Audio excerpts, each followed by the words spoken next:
Welcome to Conversations with Joy podcast. Hi, everybody. So here we are back with Conversations with Joy. I am so excited that we're going to be ending our episodes on connected communities with not only my favorite person in the world, but my adopted sister. You are going to get much more than most episodes because Nancy Margulies and her wonderful, handsome husband, Gary, are here to share great pearls of wisdom about how important community is. And as we start, I need to say you need to click and subscribe. We've got some amazing episodes that are going to be following connected communities, one of which is self-talk and how that little puppy in the back of your head just runs you as opposed to you thinking and making choices that really serve you and humanity. Now, as we begin, I'm going to introduce Nancy this way. I asked her about 30 minutes ago, I said, so what's your new website? And she says, not a new website, Joy, where have you been? But I hadn't been on it and I went. So I'm going to look over here for a minute because I got to read it. And this is the human being you're about to be introduced to. She titles on her website, which is nancymargulies.com, Artist's Confession. She writes, I have loved creating images since I was given my first set of crayons. I'll try any creative form. I've written books, created comics, performed my own one-woman theatrical shows, which are amazing. Okay, she didn't put that part. Made documentaries and doodled almost nonstop for 70 plus years. She also continues saying, now I'm focusing on art that has meaning and import in order to address social issues, which of course is connected communities, right? She says, my images are free. When do you hear people giving their great wisdom for free? So listen up. She says, my images are free to anyone wanting to use them. I can provide higher resolution files if needed for print. Art is activism is her focus. So without further ado, my dear, dear friends of over, I don't know, 30, 40 years, I feel like I've known her my whole life, Nancy Margulies. Hi, Nancy. No, thank you for having me on your blog. Yes, I'm glad to have you. Welcome to Conversations with Joy and for agreeing to spend some time with us as we close out this segment on connected communities. When you think about connecting with your community, what comes to mind?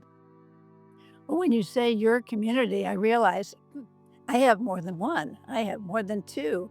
And that's one of the amazing things about forming communities. Some of them may have formed when you were in grade school and you're still in touch with some of those people.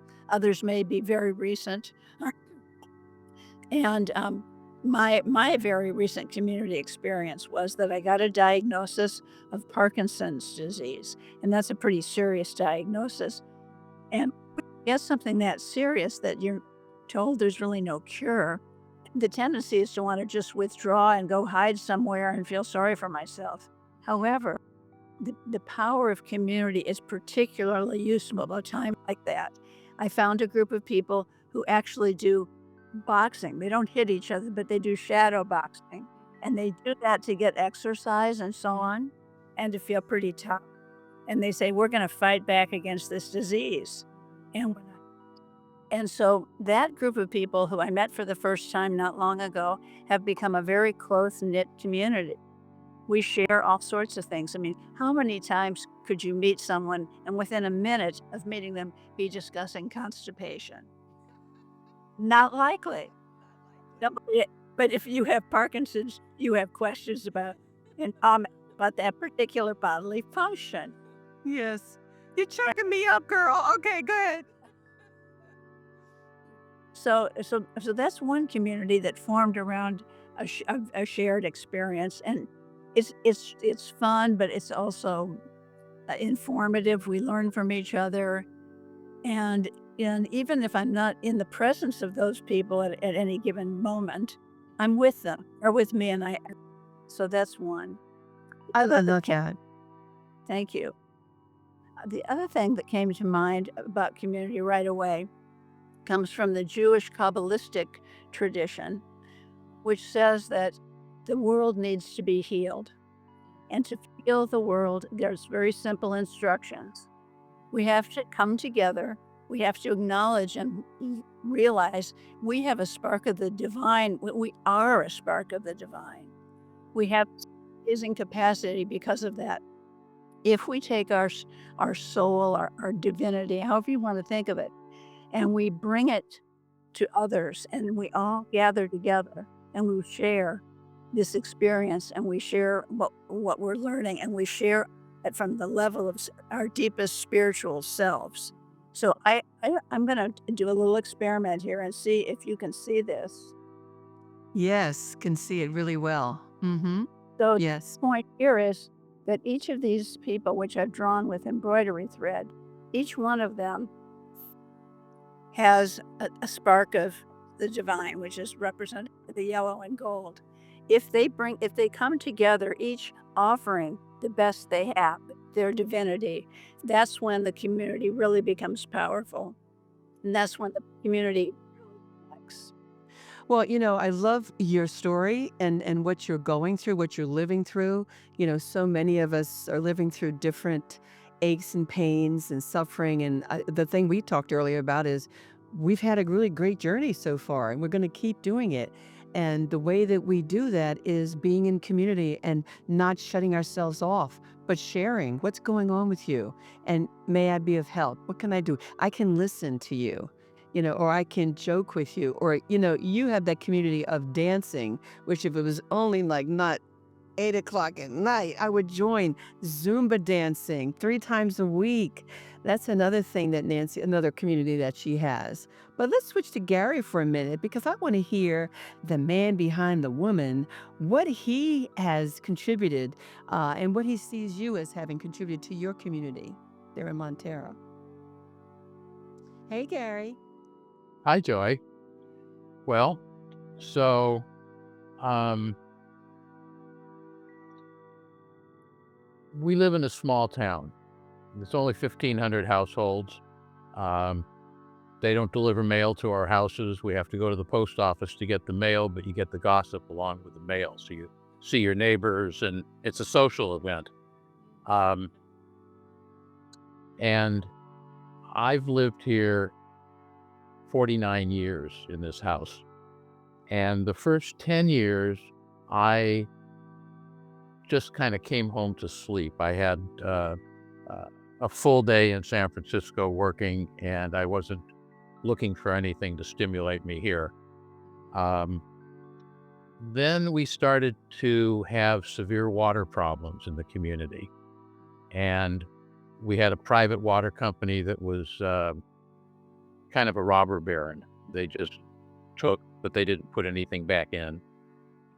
We had a county that wasn't willing to do anything about it, and we didn't have our own city. So we had no political cover or representation. And uh, I got involved and did some community organizing and formed the Montero Water Improvement Association. And we actually ended up with more than 90% of the community as members. Uh, How did you do that? well, people respond and rally to things that are bigger than themselves. So that if it's for the community good, if it's for the good of humanity, whatever it is where there's a higher purpose to it, uh, people, when asked, they do respond. So Right. um, what I found was um, there was a big community meeting that the county had called, and there were probably 500 people that were there, and it was 2 nights in a row, and there were 500 people each night. So pretty much everybody in the community came to these 2 meetings. But there was no representation of the community in those meetings. It was all the county and the private water company and the State Public Utilities Commission telling us what they had decided we should do. Um, so um, I just got up and said, if anybody would like to join in starting a group so we can elbow our way to the table and have our voice heard too, let's Mhm. meet after the meeting. And about 20 people showed up. And what I learned was that in this community that had no formal government, that had no formal organization, it was all a series of networks. It was ETA, it was scouts, it was church, it was 100 of them. So that once you put the word out, it spread like wildfire through the entire community from all these different neural networks. And it was, to me, just a textbook case of how relationships are at the center of everything that's They meaningful. are. Yes, It, yes. it truly was. Yeah, I think on an earlier podcast, I remember when I worked for Stephen Covey, the whole notion of relationships are everything, and then just noticing your life, that where would we be without relationships? Well, We it's, have it's to certainly nurture them. it's true, and they take on a life of their own. We ended up. It's now been 36 years since I started the group, and we're still in existence. But in the interim time, we organized politically and were able to form our own community water district through getting the state to change a law so that we'd be able to. And then we did an eminent domain and took over the private water company. And now we have no more water problems, and we have a fully accountable water department that's owned by the community. Uh, but on the thing about relationships, I spent many years as a real estate broker. And I spent several years where I only had Japanese clients.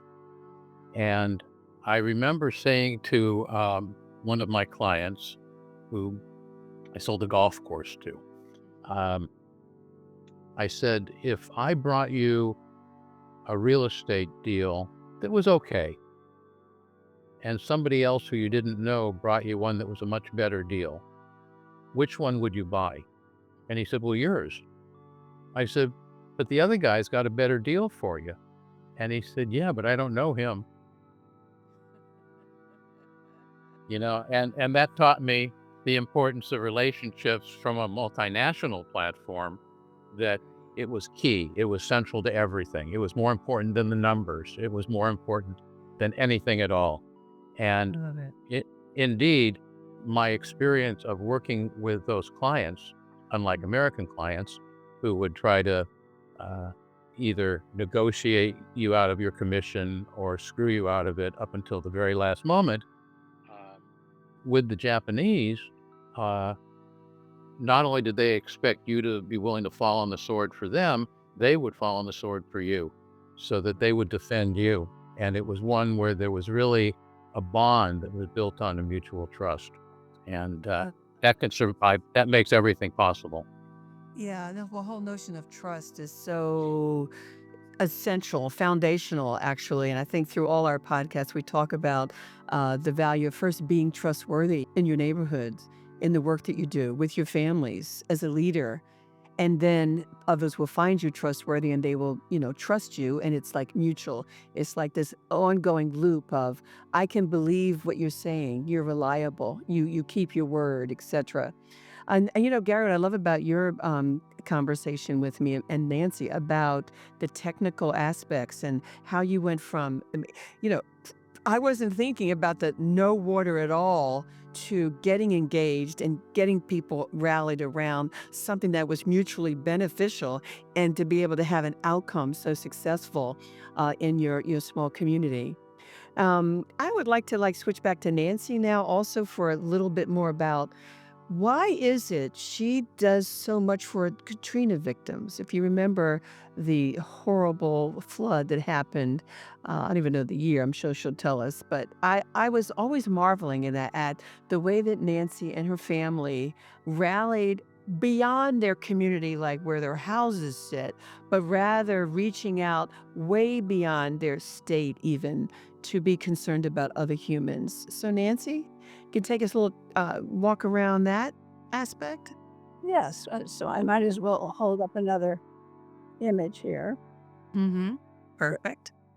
So these people are holding hands across the globe. They're reaching out beyond their local community. And I didn't make it real specific because it can be anything. It's just the energy of the people coming together. When the floods overtook New Orleans and the levees broke and it was so tragic and people were standing on their roofs with help written on a bed sheet. Um, I really felt so bad for them. It was just I was going to go there right away, but my friends said just wait a few weeks until things are a little more calm and you can safely go there and help out without exposing yourself to something that might be not good for you. So I said, okay, I'll wait a short time because I was eager to go. When I went down to New Orleans, I thought I'm gonna get people together and make something that looks like a cafe. And there was a building that the nonprofits shared their offices, but because of Katrina, nothing was open. So we were able to use that space. That we set up a bunch of tables and set up like a little cafe. And I encouraged people at their tables to tell a little bit about their experience uh, going forward, actually reflect on their experience when the waters began to flood. And I realized that what people needed at that time was not to do any problem solving and not to do action plans. They needed to be heard. They needed to tell their story, whatever their experience was. And it was fascinating because some people had lost everything and told their story in a very pop, like, thank goodness my granddaughter's got a garage. I have a place. Yeah. And others had very little loss, were just overwhelmed. But every one of them equally had a right to be heard and to tell their story. And so the story cafes. And then gradually, after doing a number of those and a few months went by, the cafes changed. And I asked people, what gives you hope right now? Even though there's still so much devastation, what gives you hope? Everybody had a big piece of paper, like a placemat size. And I said, write down anything that gives you hope and then share it with the others at the table. And when you hear somebody else's hope that they notice, write it on your map too, and in front of you, because you can borrow their hope and they'll still have just as much as they did before. Yes. I like that. And focusing on what gives you hope is a wonderful thing to be able to do. Once you feel heard and once you've moved out of that immediate danger, then, okay, do we begin? And one more thing I'll just briefly throw in there too, because I love this. One of the women who lived in a nicer part of town and had had a very privileged life, um, we met with her because she was becoming a community leader. She said, I had never done any community work or formed any groups or anything in the community. I was not about that. I was living a very privileged lifestyle. And now it's changed. She said, but I still have electricity at my house. And so I put a big sign in front that said, I have coffee. I'm here. Come. And people started to hear about it and come in and join her. And then she began to collect the names of reputable men who could do cleanup and people who could babysit other children and all the resources the community could offer to itself. And so she was called a beacon of hope. Yes. Some people said, we want a beacon of hope in our neighborhood. And people started forming these similar groups so that really helps a huge number of people in the New Orleans area to support and to build community. Right. Wow. I mean, both you and Gary have such great stories. I mean, and when we started this particular series, we were thinking about, the communities that we lived in. And then I thought about the work that you and Gary have been doing for decades and said it's many communities. Like you even said in the beginning, from the time we're little, there are communities that we're involved in, church, school, synagogues, playgrounds, whatever. But to be intentional about your community and sharing what you have, knowledge, resources, to help people not just get through disasters and climate issues and political issues, but rather to listen to their stories. I love your story about hope. What do you hope for? I don't know that we spend enough time hoping or visioning what would it look like if I was available, if I would let people know that I know a few things and I know that they know a few things, and together we can exponentially learn even more ways to take care of ourselves and each other. So I want to thank you both for this. Yes, yes. I guess if you were to leave a couple of wisdom or skills or to-do lists, and I'll certainly put it on our website, what would you say? I'm gonna give you three things. What are the three main actions people can take to build community that's sustainable? Well, you mentioned one of them right away, and that is listen. And there may be some other, may not be a lot I can do in a given circumstance, but listening so that people feel heard and acknowledged and seen. And that's just critical, Mm. especially in a situation where there's so much going on and you can see that people are really in dire straits. Yeah. Uh, but yet you can look for what's good and what's possible. Yeah. What was the rest of the Yeah, and well, so sustainable. Like what actions can we take? Listening is a great one, and listening is one of them. Um, and determining what matters most. I love It that. is if Yes. where the needs greatest. You kind of have to pick your battles, as my Mm. grandmother would it. And let's go. We can't solve everything, but how about if we go around and offer some sort of support, or this one woman who really became very skilled at saying, "I know a great carpenter for you, and he's good, I can promise you. Report back if Yes. you have any problems," and becoming like a clearinghouse. Mhm. So, and know that new skills, your new skills will emerge as you do new work. You don't have to be the expert to start out, but as you do these things, you gain expertise and confidence. Yeah, I think I've started a couple of things in my community. I've been in this community for 29 years, and there's only 23 households, so it's not like a big space, where we are, and we go by and some people wave, some people won't.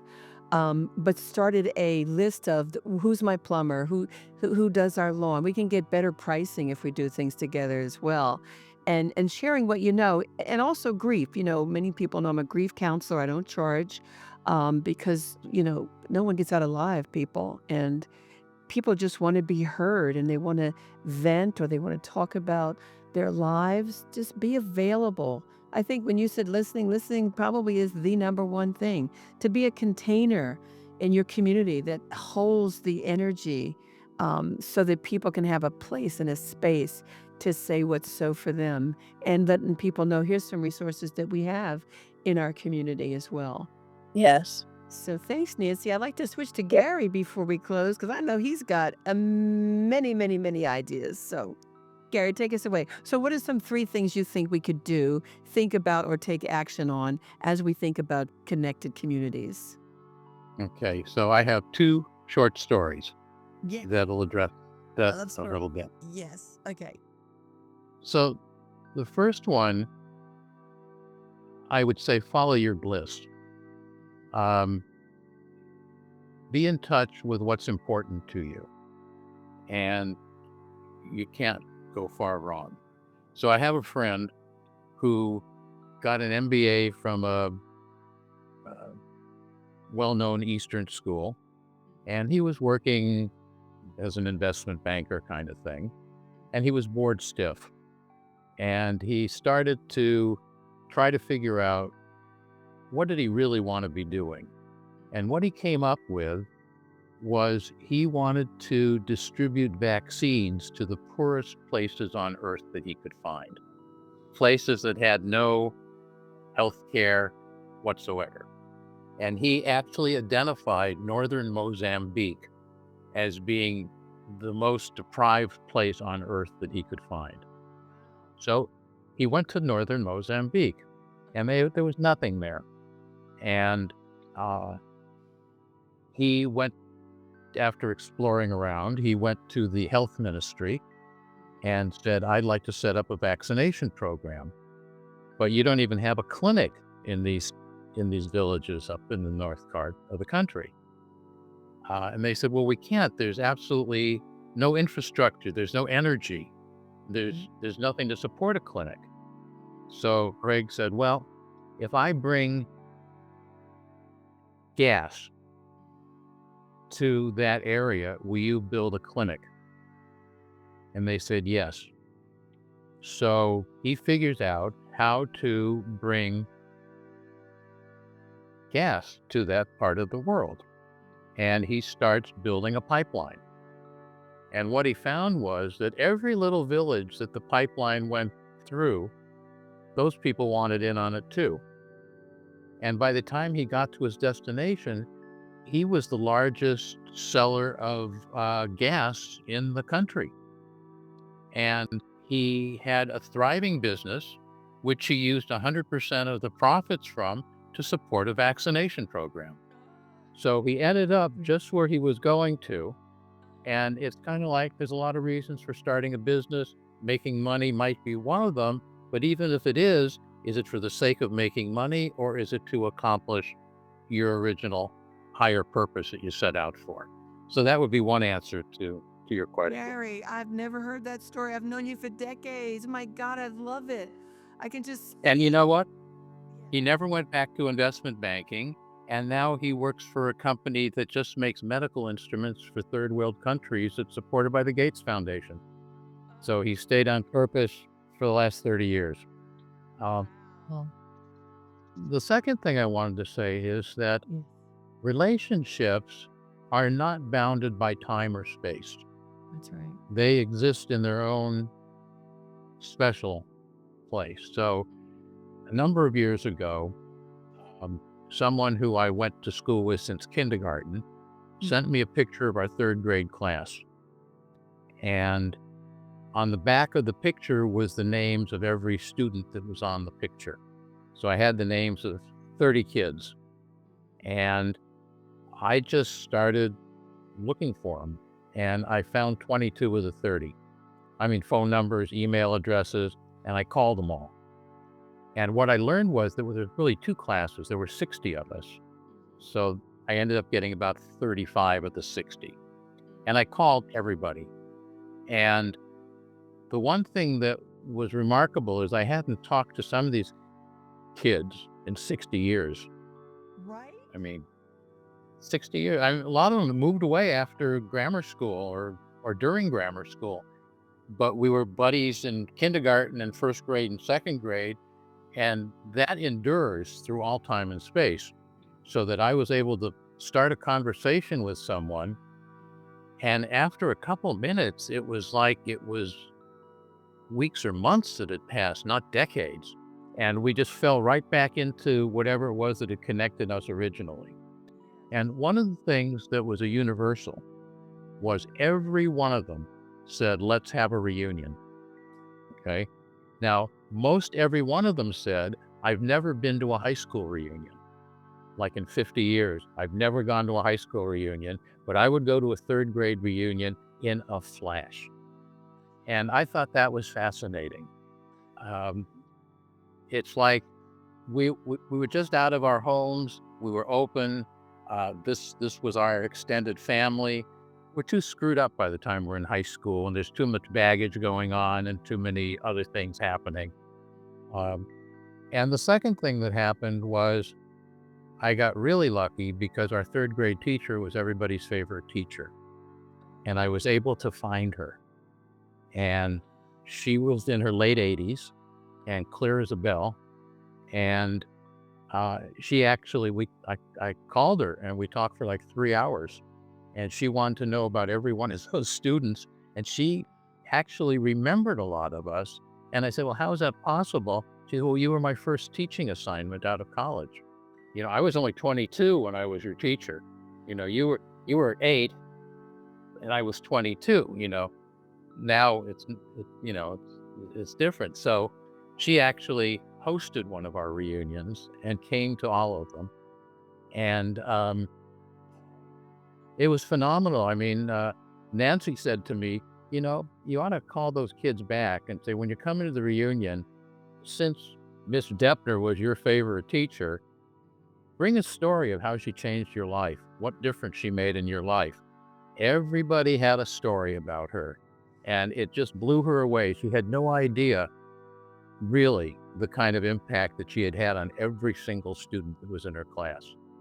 But that, what, yeah, was a gift for everybody. It was a gift for everybody. You are a flipping gift. You and Nancy. I mean, I know you. I come visit, I hang out, and I'm getting more in this half hour than I've gotten. Oh my God, all these years. I got to book a trip because Yes, that please.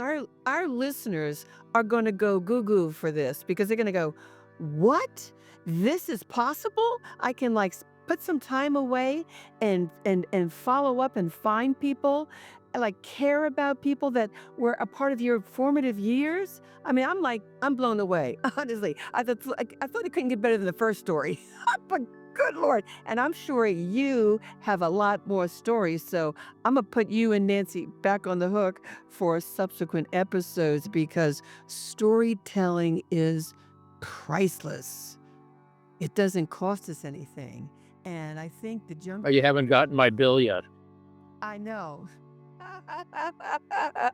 Even so, it's worth it. This is just the feelings I'm getting and feeling what those third graders now grown felt. And then the teacher. This is like just spreading joy everywhere, anytime, making things happen, getting powerful results as we continue to connect with human beings in all of our communities. So what? And Mm, one thing, Joy, yeah. this was down in Los Angeles where I went to school and grew up. And most of the kids I grew up with stayed down there. So that after these reunions, that group got together twice a month with the teacher for lunch. So they continue to meet, and it's been years now. But on that note,